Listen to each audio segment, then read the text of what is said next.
What is that? It's a specific amount. White boys ride around listening to Eminem and smoke. Yeah. This sounds like fucking hate my mom. This fucking very me, man. Bayside. Well, we did it in Greenpoint. Yeah. So what is a sound journey? Sound journey. So you take a specific amount of mushrooms and MDMA together. Okay. And MDMA is like ecstasy, right? Yeah. Okay. But it's a specific dose mixed with the mushrooms, but a very, very high dose. Like you're not sitting there like giggling. Like you go to another fucking dimension.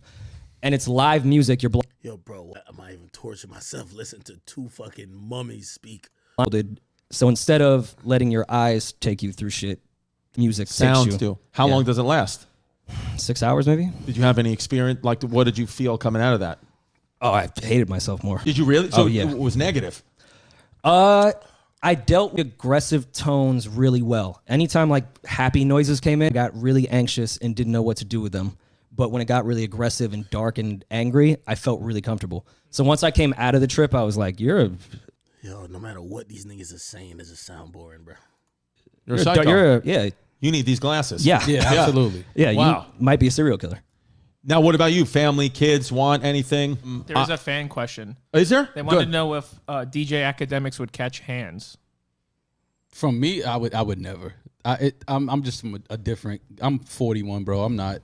I mean, anybody could catch hands if necessary. Like if you're aggressive with me, but just off of like words on the internet and all of that, he wants to be friends. That's what he wants. And what do you think about that role in the business and how it's like expanding all these like? Well, Mealy, I'm glad you said the first thing because nobody's looking at you nor your ginger brother as a threat. Nor, just for the record, because, listen, I'm very aware. Y'all got nothing to lose. I have a lot to lose. So I'm not going around thinking about crashing out on niggas. Okay, I've always said that too. But I don't want to be friends with y'all. Rury and Mealy, I had y'all former boss on my podcast today, man. We were talking about y'all, like, couple corpses that, like, we were dropping flowers at y'all grave. Well, he was dropping flowers. I was just dropping off some urine, okay? And in reality, man, I think y'all got to go back, man. Y'all got to go back. Like, y'all niggas is hurting out here. We get to find out that $10 million deal that y'all supposedly signed, cap. Apparently, the people who gave y'all a deal, which was overpriced, and I heard about it, they're very disappointed. Apparently, y'all are, like, trying to, y'all grasping for straws.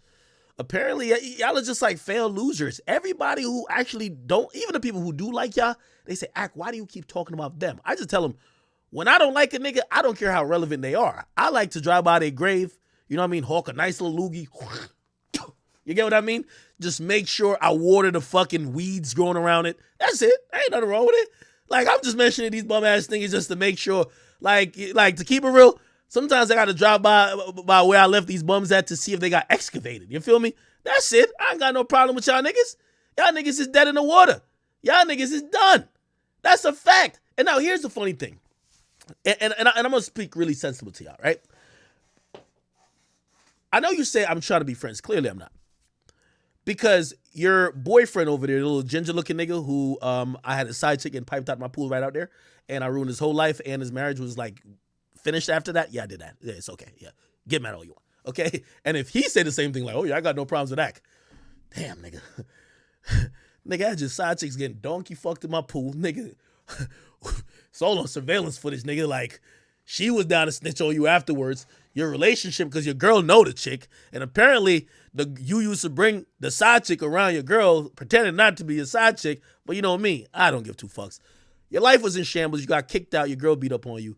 If you say the same thing as this nigga Mealy Mall, you are heaven sent, my nigga. Like, Jesus Christ. But it's okay. That's why it's forgivable. Because you did try to show up to my house, and I couldn't forgive that. So I had to do some shit to fuck up your life, and I think I did enough, right?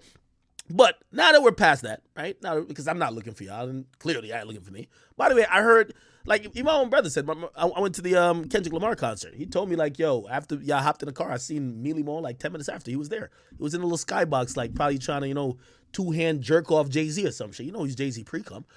Yeah, like, I don't expect that if I seen this nigga, he's going to be charging at me anyway. You feel me? Like, what? It's Mealy Mall. Like, we think he's some type of thug?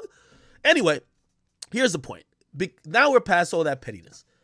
I wonder when y'all do go to sleep, because y'all used to say y'all didn't like podcasting, but now y'all are trying to do podcasting. And actually, you used to say y'all never really wanted to be full-time podcasters, but y'all signed a deal where you have to be full-time podcasters. Except y'all just not successful. Y'all just not successful in talking into a mic.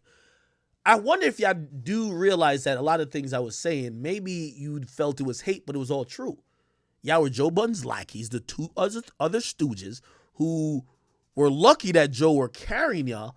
And because y'all couldn't hold any type of weight, y'all can't negotiate beyond the deal y'all got for sympathy. Y'all can't get no more other deals without Joe Budden carrying y'all. So when y'all were giving me advice, and you're going to hear what Joe says on the podcast. Joe says, I thought these niggas knew about the Spotify deal because every time we got on camera, they talked about it like they knew about it. I'm like, bozos. So I'm wondering if y'all now realize that perhaps there was things y'all did incorrectly. Not only whether it was your dealings with Joe, but also when y'all talked about a nigga like me. You get what I mean? And that's really where everything originated. As I watch y'all here, I watch y'all out of sympathy. I watch y'all because like nobody talks about y'all. And y'all are the reason why I always tell people, and me and Joe, we had this conversation too. There was a moment in history where people thought that sympathy would outweigh talent. And everybody was mad at Joe because he fucked over his employees. And everybody was sympathetic with y'all because y'all were the butthurt children who acted like they were men when it came to conversation, but ran to the internet after saying, he robbed me too. Okay? And a lot of people had sympathy for y'all. Everybody said, fuck Joe, they love you. But you know what happened? Less than 2 years afterwards, less than 2 years after that shit, we're in a position where basically Rury and Mealy nobody cares about you again. And the sympathy, and this is why I always say, don't try to get sympathy from Shade Room and them. Those people will never support you. Try to get a fan base. Try to get an audience. And to this day, this ginger-looking motherfucker who still, you know what I mean, ain't get the get back for his chicken piped out, you know what I mean, right there by the jacuzzi. And me ruining his relationship, and this other nigga who's Jay-Z pre-cum. I really got nothing more to say about these guys, man. Like, I'm giving you guys the eulogy I gave y'all 2 years ago, but it sounds good again. Let me see if got nothing more to say. Like bloggers. Do you think it's good for the community or not? I think if bloggers have some type of integrity. Okay. And I'll stop with that too. I like how y'all like to lead with this integrity thing. Y'all are failing podcasters. What both of y'all really needed to do, y'all should have leaned in the moment. You know what could have made shit work for y'all?